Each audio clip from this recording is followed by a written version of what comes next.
You know, the media has been blaming either BYD or Tesla for this bloodbath in China, this race to the bottom. You know, manufacturers charging insanely low prices for electric cars. And you know the funny thing? The funny thing is this.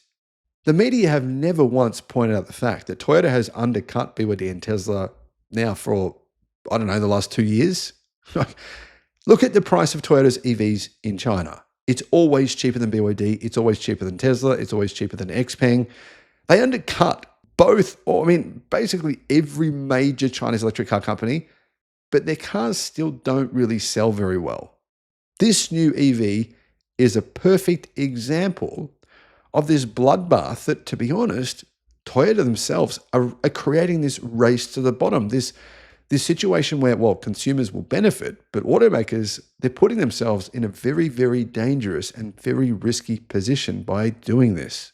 Toyota have revealed their next electric SUV. This could become a car they sell not just in China, but outside of China as well. Because remember, Toyota is not competitive when it comes to manufacturing EVs. They don't make a profit on them. The EVs they do make are subpar. And this EV is actually not bad.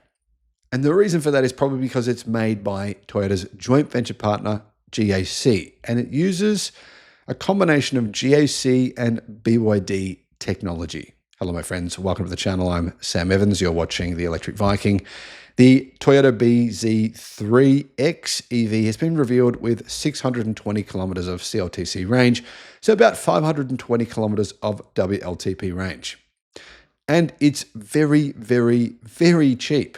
In fact, it starts at $13,800 US. This is not a small car. This is like the size of a Tesla Model Y, and it starts at $13,800 US. I don't know why Toyota are doing this.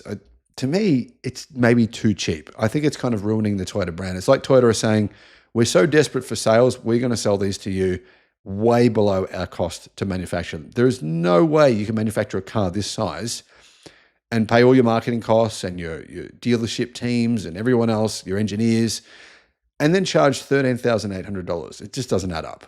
Anyhow, pretty cool for customers though. Now, how big is it actually? Well, it's 4.6 meters long, 1,875 millimeters wide, and 1,645 millimeters tall. So it's a little bit shorter than a Tesla Model Y, but as you can see, it's more boxy. So that does mean it's actually a fairly large car. One highlight of the car is its Momenta 5.0 Advanced Driving Assistance System, or ADAS, powered by an NVIDIA Drive AGX Orin X chip. Now, apparently, according to Car News China, it has 27 sensors, including 11 high-definition cameras, a little bit like a Tesla Model Y now, or an XPeng G6, 12 ultrasonic radars as well, 3mm wave radars, and a LiDAR. Now, that's the most expensive version that gets all those extra features and everything else. But think about it. The most expensive version is still cheaper than the cheapest Tesla Model Y.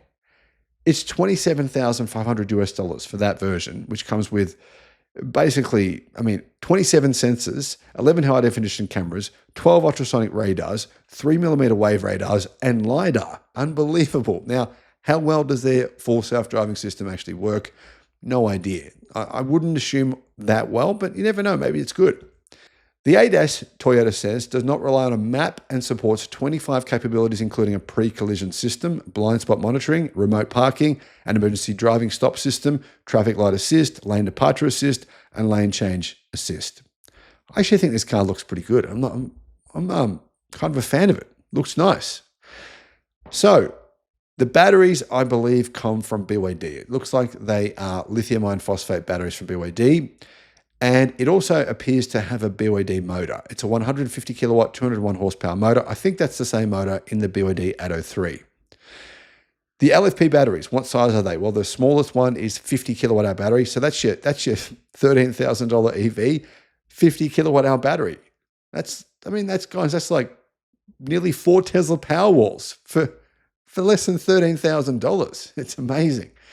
All right, the next size up is a 58 kilowatt hour battery, and then the largest battery pack is a 68 kilowatt hour battery. That gives it a CLTC range of 430, 520, and 610 kilometers.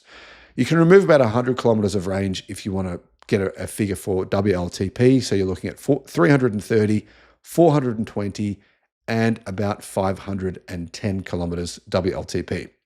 Fast charging, it's not fast. It takes 24 minutes to go from 30 to 80%. I'm not sure why the manufacturers are reporting these 30 to 80% numbers. The standard in the industry is 10 to 80%. Let's stop reporting 30 to 80%. 10 to 80% is probably, I'm guessing, around about 45 minutes. On the inside, it looks like most EVs look like in China now. Nice, minimalist, stylish. A lot of people don't like that kind of thing. They prefer buttons and knobs and dials, but I like it. Anyhow, apparently there's 3 color options: beige, black, and orange. An orange interior, interesting. It also has a 14.6-inch screen, and that screen is powered by a Qualcomm Snapdragon 8155 chip, which is basically the standard in China. Toyota say it will come with over-the-air updates. So that would be nice for Toyota if that were to happen, and that would be a first for the company. I don't think there's any real over-the-air updates coming from Toyota for any of their cars at this point in time. Other configurations include 32 color ambient lights, 7 airbags, 11 Yamaha speakers, mobile phone wireless charging, a panoramic sunroof, and a foldable rear armrest for the back seats, which is pretty standard for most cars. So GAC Toyota, that's a joint venture. So Toyota owns 50%, GAC owns 50%. Remember, GAC also own the electric car company Aeon, which is one of the biggest EV companies in China. Anyway, this joint venture sold 770,000 vehicles in China last year. But this year, they're hoping to sell more. I don't think that's going to happen because sales actually fell by 15% from 900,000 vehicles in 2023. So this joint venture sold 130,000 less cars last year. And as you can imagine, other car brands went up. I mean, Chery sales were up, Zeekr sales were up, Xpeng were up, BYD were obviously up. So Leapmotor was up a lot. Yeah, I don't think this is going to work necessarily, but you can see what Toyota is going for here. They're trying to bring out a car that undercuts everyone else. So if you're thinking about a price war in China, well, Toyota have just upped the ante. I mean, this is a very big car with a pretty good sized battery for $13,000. It's ridiculous. I mean, the Seagull is $10,000. It's half the size. The BYD Seagull is half the size of this car. Anyhow, sales of smart plug-in hybrid models have increased for this joint venture between GAC and Toyota. 48% of their sales in 2024 were plug-in hybrids. In 2025, the joint venture plans to launch this vehicle, the bZ3X, and also the bZ7 electric sedan. Will they sell these vehicles outside of China? I think they will. It's not planned on happening in 2025, but I think in future years they will. Is this a car you would consider for $13,000 US? Probably.